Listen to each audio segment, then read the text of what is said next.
हाँ भाई, कैसे हो आप? उम्मीद है अच्छे होंगे, शानदार होंगे, जानदार होंगे, अपना काम कर रहे होंगे। ओके। तो आज मैं आपके सामने फिर से उपस्थित हूँ एक नया टॉपिक लेकर, जो एक इतिहास का टॉपिक है, शानदार टॉपिक है। आपको मजा आएगा, पढ़ने में मजा आएगा, देखने में मजा आएगा, और जो हम आपस में डिस्कस कर रहे होंगे उसमें भी मजा आएगा। ठीक है। पिछले जो दिनों में जो हमने क्लास ली थी 5-7 दिनों पहले, वो दिल्ली सल्तनत के बारे में ली थी। फिर मैंने बोला था कि मैं जो ये बच गया था पार्ट, जो मुगल काल है, वो नेक्स्ट में कर लेंगे। ठीक है। तो आज मेरे पास टाइम था, टाइम तो रहता ही है वैसे तो, लेकिन आज जो इच्छा थी तो क्लास करने की, तो हम इस क्लास को निपटा देते हैं। ठीक है। तो आप इस क्लास को देखना। आप उम्मीद करता हूँ कि ये क्लास आपको बहुत पसंद आएगी दोस्तों। ठीक है। तो चलते हैं, हम आपका टाइम खराब नहीं करते हुए टॉपिक पे आते हैं, मुगल काल। ओके। तो मुगल काल के बारे में जो 5 जो शासक है वो ही शासन कर रहे हैं। जैसे बाबर है, फिर उसका बेटा हुमायूं आता है, बीच में थोड़े से दिनों के लिए शेरशाह सूरी आ जाता है, अकबर आता है, फिर जहांगीर आता है, तत्पश्चात शाहजहां आता है, औरंगजेब आता है। और 1707 में जब औरंगजेब की मृत्यु हो जाती है, तब मुगल काल को हम मान लेते हैं कि खत्म हो गया है। फिर जो उत्तरकालीन मुगल आते हैं वो इतने पावरफुल होते नहीं है। और जो हम पढ़ते हैं कि देखते हैं कि 1857 क्रांति में जो लास्ट उत्तरकालीन मुगल था, बहादुर शाह जफर, जो जफर नाम से अपनी एक कविता भी लिखता था, तो उसको देखते हैं। क्रांतिकारियों के जबरदस्त कहने के बावजूद वो क्रांति में हिस्सा लेता है, और फिर अंग्रेजों द्वारा दबा दिया जाता है, और उसको ठुकाई करके और वो बहादुर शाह जफर को म्यांमार जो रंगून भेज दिया जाता है, और वो अंग्रेजों की पेंशन पर जी रहा होता है। तो उत्तरकालीन जो मुगल है वो इतने खास नहीं थे, और ये जो 5 है मुगल शासक वही इतने खास है। ठीक है। तो आज हम उसी के बारे में पढ़ेंगे। हम देखते हैं कि जो मुगल है वो 1526 से लेकर ये जो 1707 तक जो पीरियड है वहां तक शासन कर रहे होते हैं। आम मतलब जो मेन मेन मुगल शासक है, फिर तो इतने खास नहीं होते जो मैंने अभी बताया था। ठीक है। तो आज इसी के बारे में हम देख रहे हैं। जो बाबर है 1526 से 1530 तक शासन करता है। वो अपने जीवन काल में 5 युद्ध लड़ता है।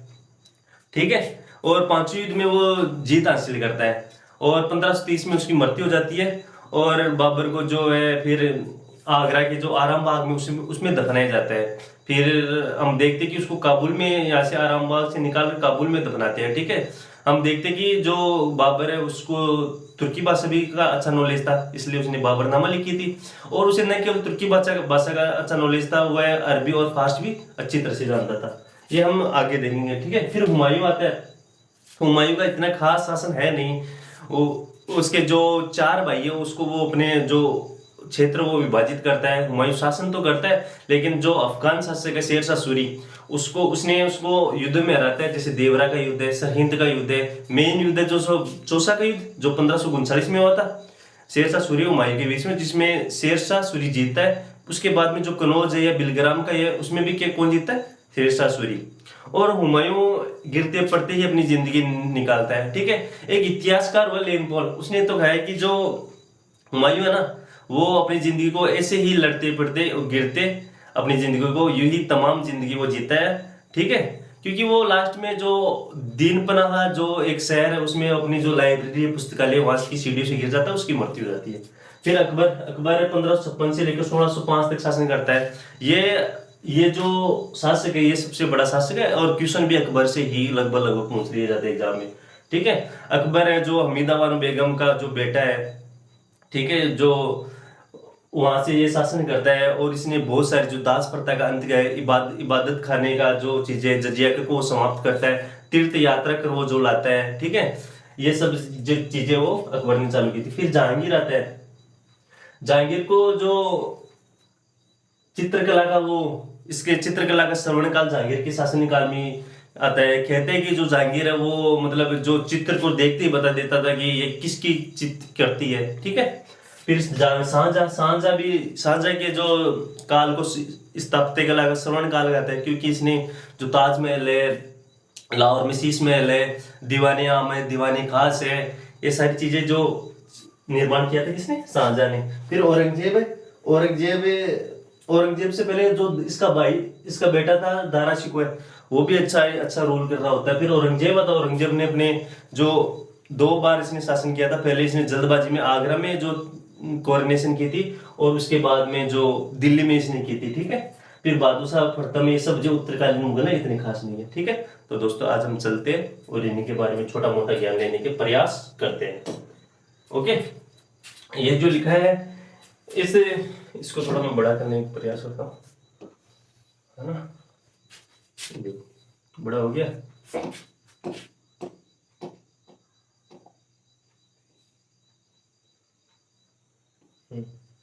तो इसमें देखते हैं इस राजवंश के 6 प्रमुख शासक हैं, बाबर व हुमायूं, अकबर, जहांगीर, शाहजहां और औरंगजेब, जिन्हें महान मुगल के रूप में जाना जाता है। भारतीय इतिहास में अपनी छाप छोड़ी 1707 में औरंगजेब की मृत्यु के बाद इस साम्राज्य का पतन हो गया था।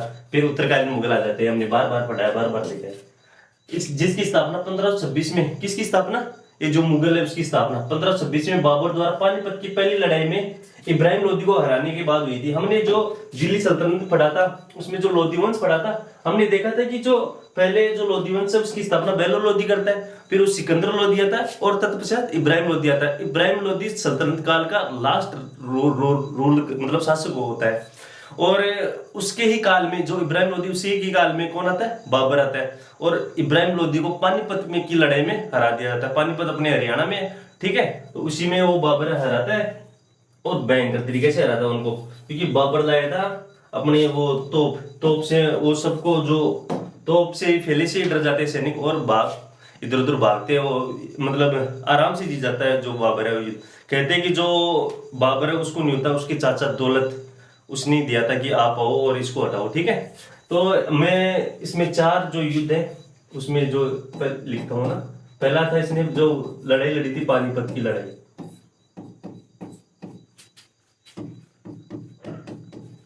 1526 में, है ना, इब्राहिम लोदी वर्सेस बाबर, और इसमें बाबर की जीत होती है। ठीक है, फिर ये दूसरी लड़ाई थी, इसमें जो खानवा का युद्ध होता है, खानवा में बाबर अपने आप को जिहाद का नारा देकर ये जो लड़ाई है राणा सांगा से जीतता है। खानवा का युद्ध, इसमें है राणा सांगा और इधर है बाबर, इसमें भी बाबर जीतता है। और तीसरा है फिर ये चंदेरी का युद्ध है, ये 1526 ये लगातार युद्ध है, हाँ, 1527 1528। ठीक है, ये जो मेदिनी राय है उसके बीच में होता है, मेदिनी राय, चंदावल का मेदिनी राय वर्सेस बाबर, इसमें भी बाबर जीता है, बाबर ही युद्धों में जीतता है। ठीक है, फिर चौथा होता है घाघरा का युद्ध 1529 में, और 1530 में तो उसकी मृत्यु हो जाती है। ये जो घाघरा का युद्ध है ये अफगानों के बीच में लड़ता है, अफगानों के बीच में भी लड़ता है, तो वो उसमें भी वो जीतता है ना। तो ये हकीकत में जो ये जो स्टेबिलिटी है इन मुगल की, तो बाबर ही करता है। ठीक है, ये जो चंदेरी का युद्ध है, चंदेरी का युद्ध मेदिनी से 1528 में, और फिर ये 1530 में इसकी मृत्यु हो जाती है। ठीक है, वह फारसी और अरबी भाषा का विद्वान था, बिल्कुल था।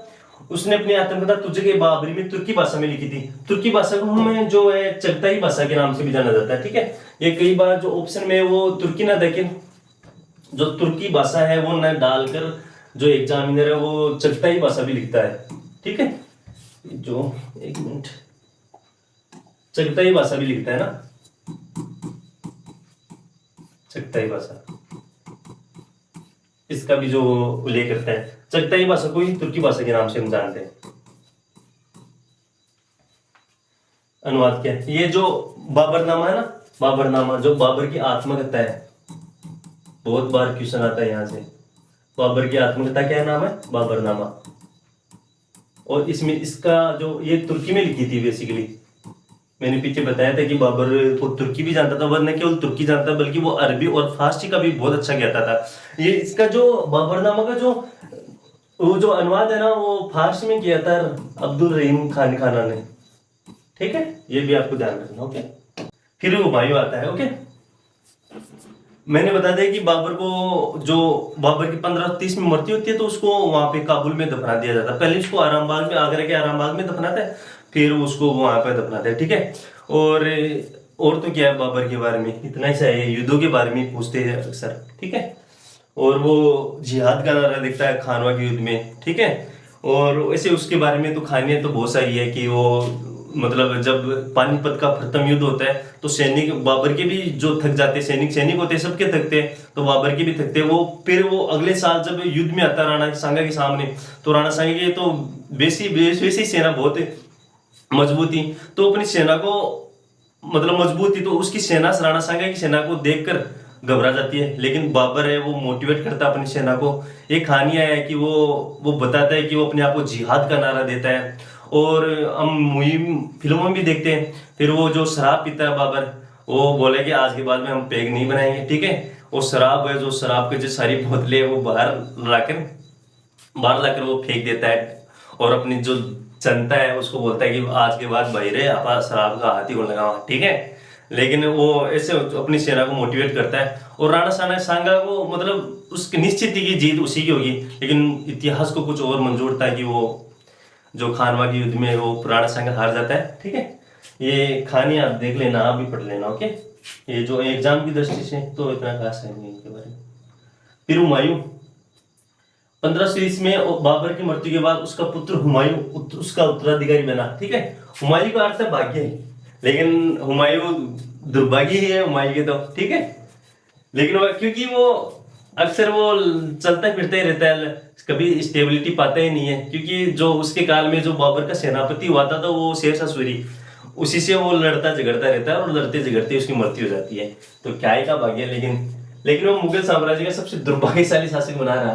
हुमायूं एक सुसंस्कृत और विद्वान व्यक्ति भी था, अपने पिता की तरह सैनिक नहीं था, लेकिन मानते विद्वान था, लेकिन वो सैनिक नहीं था, ठीक है। और युद्ध में सैनिक की जरूरत पड़ती है। और उसी के सामने जो उसका जो समकालीन था, कौन, शेरशाह सूरी, वो एकदम शानदार सैनिक था। उसकी बकायदा ट्रेनिंग ली हुई थी बाबर के साथ में, और वो मौका ढूंढता है। और 1540 से लेकर 1545 के आसपास वो शासन करता है। हम देखते हैं कि शेरशाह सूरी ने ग्रांड ट्रंक रोड का निर्माण कराया था, डाक फरता का प्रचलन उसी ने करवाया था, ठीक है। और वो चांदी के जो टका है, वो जब सिक्के उसको चालू किया था, ठीक है। उसके बारे में आगे पढ़ेंगे। शेर खान बाद में शेरशाह के नेतृत्व में बिहार और उत्तर प्रदेश के आसपास के क्षेत्रों में अफगान शक्ति के विकास में हुमायूं को कार्रवाई शुरू करने के लिए प्रेरित किया। 1532 में दोरा में अफगानों को हराकर हुमायूं ने चुनार के शक्तिशाली किले को घेर लिया। लेकिन वो 1539 में शेरशाह सूरी ने चौसा के युद्ध में हुमायूं को हराता है। ये दो 4 युद्ध लड़ते, एक तो देवरा का युद्ध, कौन, हुमायूं लड़ता है ना 4 युद्ध, एक तो देवरा का युद्ध, ठीक है, देवरा युद्ध, एक चौसा का युद्ध, बिलग्राम का युद्ध, बिलग्राम या जो कनौज है एक ही बात है। ये 1539 है, ये 1540 है। फिर सरहिंद का युद्ध 1556 के आसपास। इसमें जो 2 युद्ध होते हैं ना, चौसा का और बिलग्राम का, उसमें लखनऊ से हराता है किसको, अच्छे से हराता है, मतलब कहने का मतलब है किसको, शेरशाह सूरी हराता है हुमायूं को, ठीक है। आगे चलते हैं। अगले वर्ष शेरशाह सूरी ने कनौज में हुमायूं का सामना किया और पूरी तरह से हरा दिया। कनौज की लड़ाई भी कौन जीतता है, कनौज की लड़ाई भी वही जीतता है, शेरशाह सूरी। मैंने बताया था कि पीछे में देखा था कि जो हुमायूं है वो अच्छा सैनिक नहीं था, अच्छा विद्वान था, ठीक है। शेरशाह सूरी का ये जो काल है, ये इस पे लिखा है कि 1540 से 1555 तक होता है। फिर हम देखते हैं कि जो 1556 से लेकर 1605 तक जो अकबर है वो रूल कर रहा होता है ना। अकबर है, अकबर का शासनकाल भी आ जाता है। हुमायूं को पराजित करने के बाद वो वर्ष 1540 में शासक बना और उसने शेरशाह की उपाधि धारण की थी। वो पहला था जो अफगान था। 14 वर्षों के अंतराल के बाद शेरशाह सूरी 1540 में भारत में फिर से अफगान शासक स्थापित करने में सफल रहा। 14 वर्षों के बाद में पहले अफगान शासक कौन था, जो दिल्ली सल्तनत हमने पढ़ा था, मैंने बताया था कि वो लोधी वंश भी कौन थे, अफगानी थे। शेरशाह और उनके उत्तराधिकारी ने 15 वर्षों तक शासन किया। इस काल को द्वितीय अफगान शासन काल, पहला कौन था, लोधी वंश वाला, द्वितीय अफगान साम्राज्य काल के रूप में जाना जाता है। आगे देखते हैं। 1545 में शेरशाह की मृत्यु हो जाती है। और मृत्यु कैसे होती है कि वो जो रोहतास किला है और उसके जो वो फेंकर मारता है कौन, शेरशाह सूरी, और उसी के हाथ में पड़ जाता है, तब उसकी मृत्यु हो जाती है।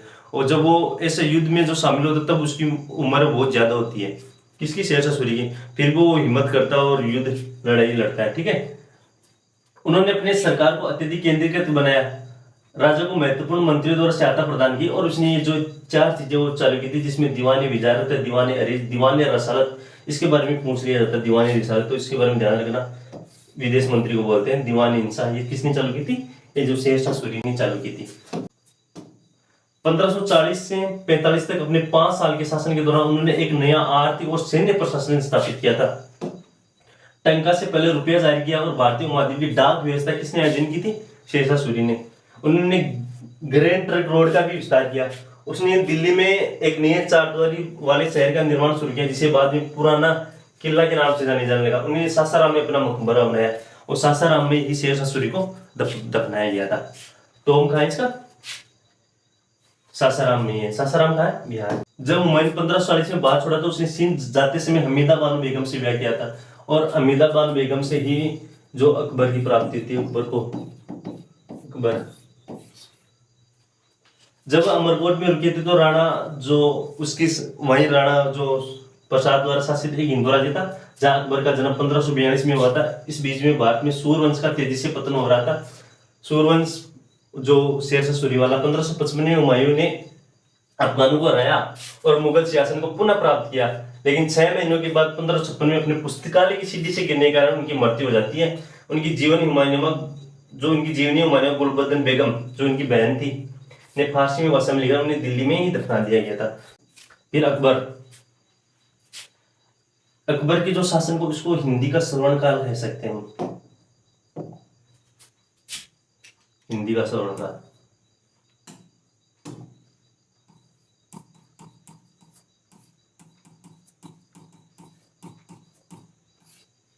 ठीक है।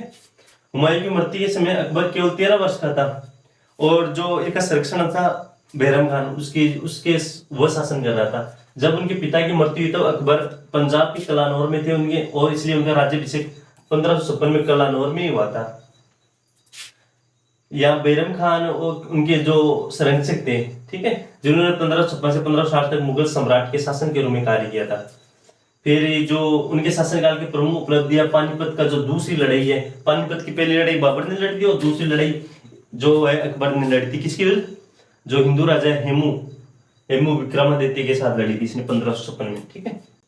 और इसने जो काम करवाए थे, फिर हल्दीघाटी का भी युद्ध लड़ा था।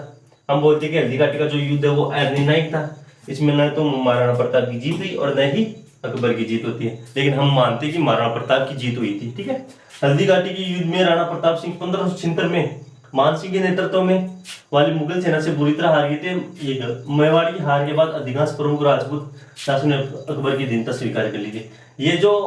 ये गलत लिखा है इसने, मेवाड़ की हार के बाद। ये हार नहीं था, ये युद्ध ही अनिर्णायक था, निर्णायक युद्ध हुआ ही नहीं था। इसमें न तो प्रताप जीता था, न ही अकबर जीता था। उसने तीर्थकारी कर और जजिया कर को समाप्त कर दिया था। और हम देखते हैं कि जो जजिया कर है वो औरंगजेब द्वारा लागू कर देता है। ये जजिया कर है वो है जो गैर मुसलमानों को लगाया जाता है, यानी हिंदुओं पर ये जो जजिया कर है वो लगाया जाता है, और जकात कर जो मुसलमानों पर लगाया जाता है। ठीक है। फिरोज शाह तुगलक था, उसने जकात कर लागू किया था। ठीक है। और जजिया कर समाप्त कर दिया था, लेकिन दोबारा औरंगजेब ने इसको चालू कर दिया था। 1575 में उन्होंने अपनी नई राजधानी फतेहपुर सीकरी में इबादत खाने के निर्माण का आदेश दिया था। और इसके 100 साल बाद हम देखते हैं कि जो 100 साल बाद ये 1575 में इसने किसकी स्थापना की थी? 1575 में इबादत खाने की। इसके 1675 में औरंगजेब ने तेग बहादुर की हत्या की थी, जो सिख धर्म के 9वें गुरु थे। ठीक है। 1582 में उन्होंने दीन इलाही या ईश्वरीय आस्था नामक एक नए धर्म का प्रचार किया। 1582 में इबादत खाना में बहस बंद कर दी, क्योंकि इसमें विभिन्न धर्मों के बीच कटुता पैदा हो गई थी। शेख मुबारक अकबर के धार्मिक गुरु थे। और जो जहांगीर है, इसके जो काल को हम चित्रकला का श्रवण काल कहते हैं।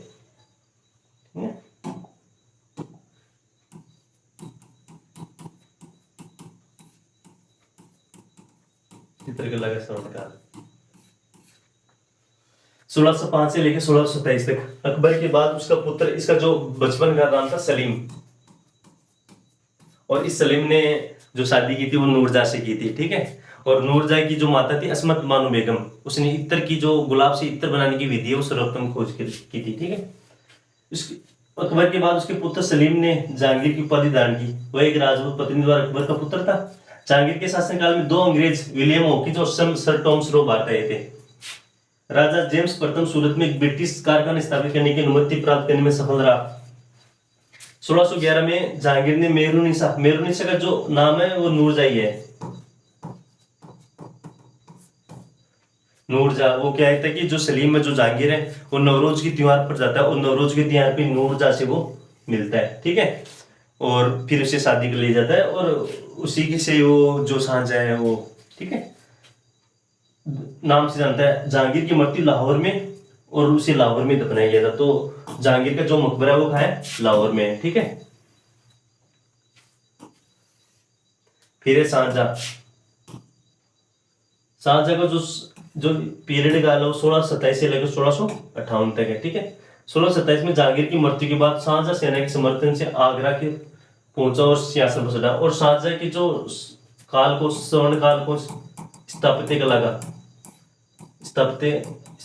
कला का स्वर्ण काल कहते हैं, क्योंकि इसने जो स्थापत्य कला के दीवानी आमद, दीवानी खास है, ताजमहल है, ये सब किसने निर्माण करवाया था? ये इसने करवाया था शाहजहाँ ने। उसने जो अपनी पत्नी की याद में ताजमहल भी बनाया था, हम पढ़ते हैं ना। अपने उसकी दखन नीति अधिक सफल रही। उसने अहमदनगर की सेना को पराजित कर उस पर जो अधिकार कर लिया। बीजापुर और गोलकुंडा दोनों ने सम्राट के साथ एक संधि पर हस्ताक्षर किए। शाहजहाँ ने शिवाजी के पिता शाहजी भोसले को हराया। इसमें शाहजहाँ की पत्नी मुमताज महल का बुरहानपुर में निधन हो गया। उनकी याद में शाहजहाँ ने ताजमहल का निर्माण करवाया था। और फ्रांस के लुई 14 के समकालीन थे। उनके शासनकाल में राजा के लिए प्रसिद्ध नियो सिंहासन बनाया गया था।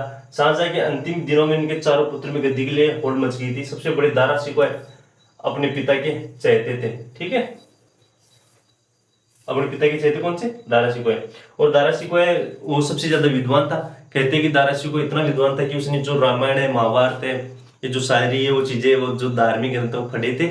और उसने केवल पढ़े थे बल्कि उसने फारसी में भी अनुवाद कराया था। फिर हम देखते कि दारा शिकोह को जो उनके जो शाहजहाँ के वो 4 पुत्र थे, हिंदाल है, कामरान है, दारा शिकोह और औरंगजेब। औरंगजेब वो दक्षिण में रूल कर रहा होता है और उसको जब औरंगजेब को पता चलता है कि वो अपने भाई दारा शिकोह को शाहजहाँ वो गद्दी संभाल रहे, तो वो आता है। फिर उसको जो सामूगढ़ के युद्ध में हराता है और देवराय के युद्ध में हराता है।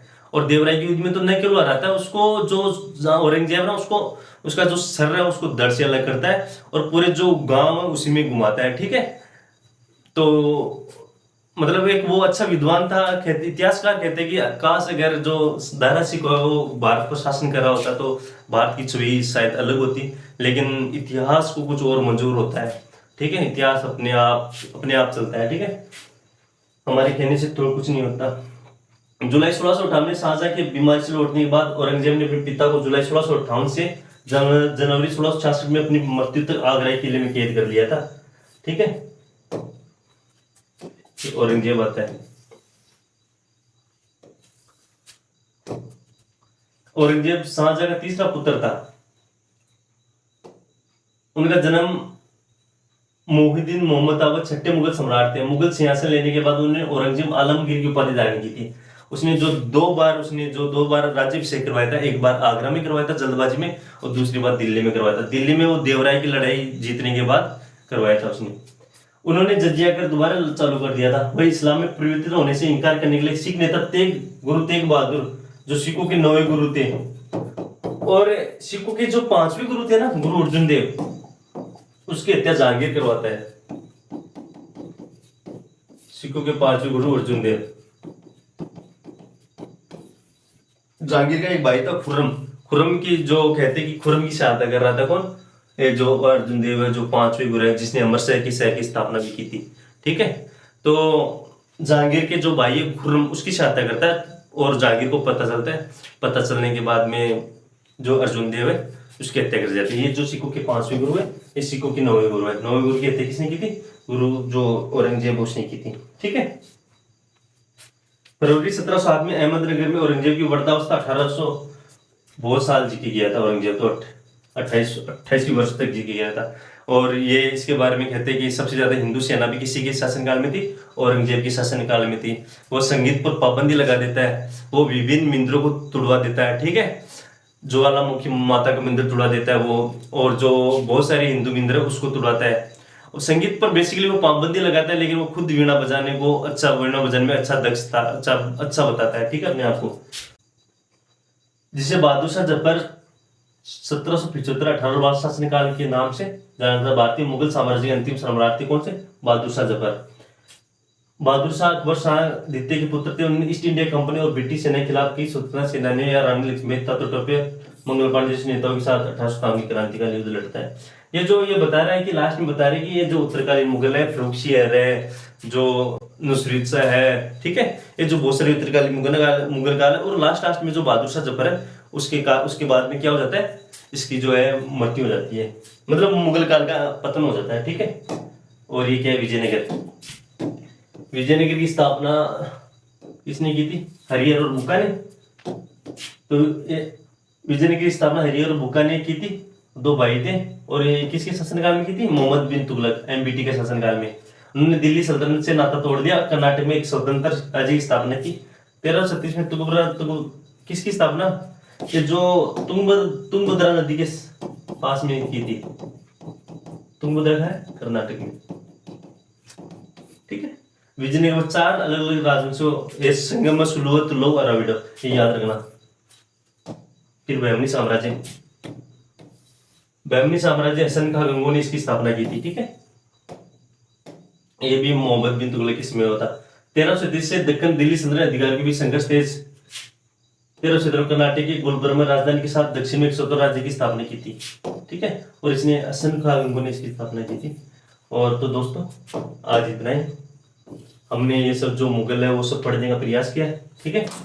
तो उम्मीद करता हूँ कि ये जो क्लास है आपको समझ में आएगी दोस्तों, ठीक है। तो मैंने जल्दबाजी में ये सब तुरंत कराने की कोशिश की।